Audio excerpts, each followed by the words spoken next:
تاسو وګورئ په دې سوشل میډیا باندې د عالمانو خلاف دومره بکواسات شروع دي کړي، دومره بکواسات. اوس یو عام مسلمان هم وایي، یو عام مسلمان هم لګیا دی، یو کنه یار دی مولیانو نه بکار چې د امن خبرې کوي، کنه د څه خبرې کوي؟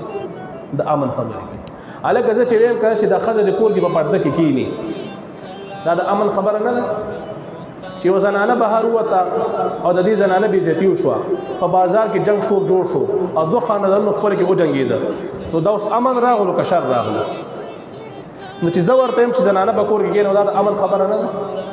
او که ته ما ته دا وایې چې ریاستي سطح باندې امن نشته دی، د هغې دپاره خبره وکړه، په معاشره کې خو امن شته دی، نو بیا به زه دا ووایم چې کله د ریاست فیصلې کېږي، کله چې ریاست تقسیمیږي، کله چې ریاست چاته په حصه کې رسي، کله چې ریاست کې دننه چاته پاور ملاویږي، هغه وخت کې ته چېرته مسلمانه، هغه وخت کې ته چېرته اداره ته ووایه، هغه وخت کې ووټ یو ډبه کې اچې پوه شوې، او بیا کال پس چې کله بدامني راشي بیا ملا ته چې راشه اوس ریاستي سطح باندې امن راوله.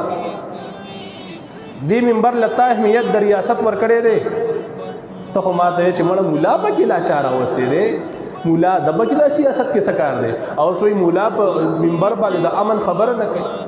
ها په قومي اسمبلی کې 90 سیټونه ستا دي، امن خبره بدل ته زه مولا کوم صرف، دا صرف زما کار دی، ریاستي سطح باندې امن زما کار دی. په قومي اسمبلی کې 90 سیټونه ستا دي، په صوبه کې ستا حکومت دی، د امن خبره به زه کوم؟ د ملک فنډونه چې کوم نه ته په خېټه کې اچوه، حرام ته په خېټو کې اچوه، او د امن خبره به نو ته ولې نه کوې؟ ته ماته ووایه تا څه امن راوستو؟ ته ماته ووایه. امن واضح الله په قرآن کې فرمایلی دی.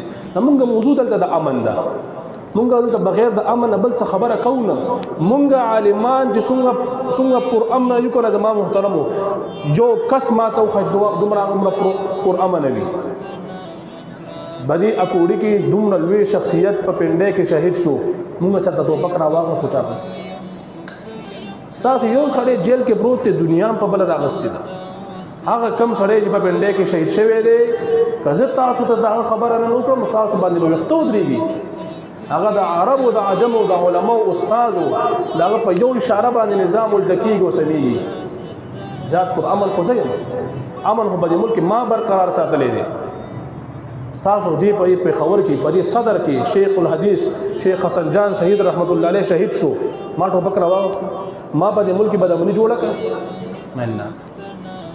دریم غړی دی راشي مونږ کې جنګونه جوړوي، زمونږ امن خرابوي، مونږ ریاست ته نقصان وکړو، مونږ چې په ریاست کې امن برقرار وي. اوس دا کومه بد امني چې دا د استاد د وجې نه ده، ستا د دې ووټ د وجې نه ده چې دا کومه فیصله کړې وه د ووټ په وخت کې او په قومي اسمبلی کې دغه احمقان دغه بیوقوفان کینولي که نه، دغه د دې د وجې نه ده چې نن ته لګیا یې علماو پسې بکواسات کې. ته دې عالم له ووټ ورکړه او دا بوزه اسمبلی ته، دې عالم له پاور ورکړه دا بوزه اسمبلی ته، د دې حکومت راوله په اسمبلی کې، بیا امن نشته دی. بیا ما ته وایي چې مولوي صاحب اوس امن نشته، تا له خو پاور درکړی که نه، ولې اوس امن نشته؟ مالا پاور نه راکې، مالا ووټ نه راکې، مالا قوت نه راکې. زما په اسمبلی کې 15 سیټونه دي، د سیکولر او د لیبرل خلکو چې کوم دی 90 سیټونه دي، او د امن مطالبې زمانه کې په صوبو کې د نورو خلکو حکومتونه دي او د امن مطالبې زمانه کې. زمونږ په اذان خو څوک روژه نه ماتوي، زمونږ په اذان څوک جومات ته نه راځي، ته ماته امن په ریاستي سطح باندې راوله. تمال د ریاست ډنډه راکړه، بیا ګوره چې امن څنګه راځي. دغه چې کومه بې امني ده، بد امني ده، ظلم دی، زیاتې دی، مونږ یې بالکل په حق کې نه یو، مونږ یې بالکل خلاف یو. خو دا امن چا خراب کړی دی؟ دا سکون چا برباد کړی دی؟ هغه کردارونه راونیسه. عالمانو بس بک بک مه کوئ، بکواسات مه کوئ، خپل ایمان تباه کوئ، خپل ځان نورم دلدل ته غورځوئ، خپل ځان نورم داسې کوي ته غورځوئ چې په هغې کې ستاسو د نوم او د نشان هم پته نه لګي. دا یاد ساتئ. بعضې علما دي د افغانستان عالمان زمونږ د سر تاج، ټول عالمان زمونږ د سر تاجونه دي، زمونږ د زړه سرونه دي.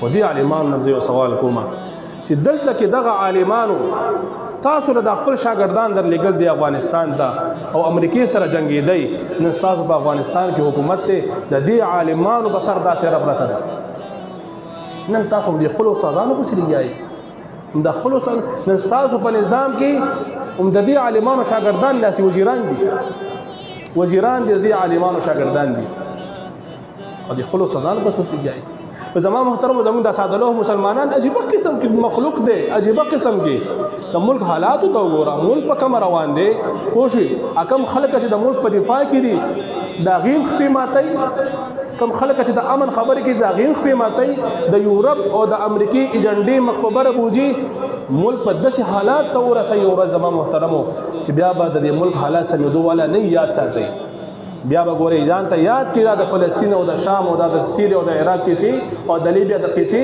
خوشي بیا به موږ دا چا وکړه بیا به وځي دا موږ په خپل کړی دي دا موږ په خپل کړو باندې کړی دي لکه د عقل نه کار واخلو دا زنده‌باد او مرداباد نه روزو خوشي په 1973 کې آئین جوړ شوی د اسلامي آئین د لدی عالمانو درکړه د ورکه عالمانو له ووټ چې دغه آئین ته په ټول ملک اپلای کی او امن در لراولي کا بیم رانوستو بیا وګي د عالمانو لګیلې چې رمونی سیب آئین نیم جوړ کړی اسلامي ووټ هم در لدر کو حکومت هم در لدر کو بیا هم امن نه دی راوسته په دې څه ټول باندې امن نه راځي